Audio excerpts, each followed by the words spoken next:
பேராவூரணி அருகே தமிழக முதல்வர் ஸ்டாலின் உருவ பொம்மையை வைத்து பரப்புரையில் ஈடுபட்ட அதிமுகவினரால் பரபரப்பு ஏற்பட்டது.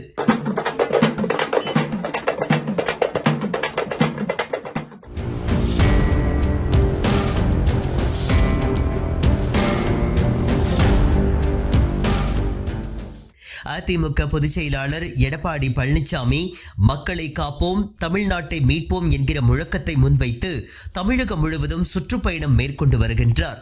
அதன் ஒரு பகுதியாக தஞ்சை மாவட்டம் பேராவூரணி தொகுதியில் எடப்பாடி பழனிசாமி சுற்றுப்பயணம் மேற்கொண்டு பரப்புரை மேற்கொண்டார்.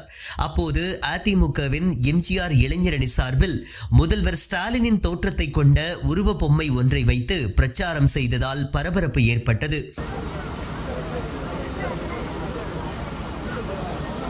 இந்த உருவ பொம்மைக்கு காவல்துறையினர் அனுமதி மறுத்த நிலையில் வாக்குவாதத்தில் ஈடுபட்ட அதிமுகவினர் அந்த பொம்மையை பை பை ஸ்டாலின் என்கிற வாசகம் பொறிக்கப்பட்டிருந்த மேடையில் வைத்து தாரை தப்பட்டை இசைத்து பரப்புரையில் ஈடுபட்டனர்.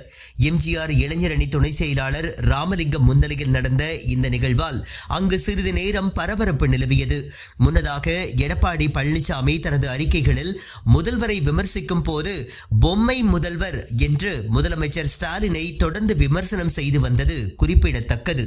ஒரு பொம்மை முதலமைச்சர், திறமையற்ற முதலமைச்சர் தமிழகத்தை ஆளுகின்ற காரணத்தினாலே இப்படிப்பட்ட கொடுமைகளெல்லாம் மக்கள் சந்திக்கக்கூடிய நிலை ஏற்பட்டுள்ளது என்ற தெளிவாக குறிப்பிடுகின்றேன்.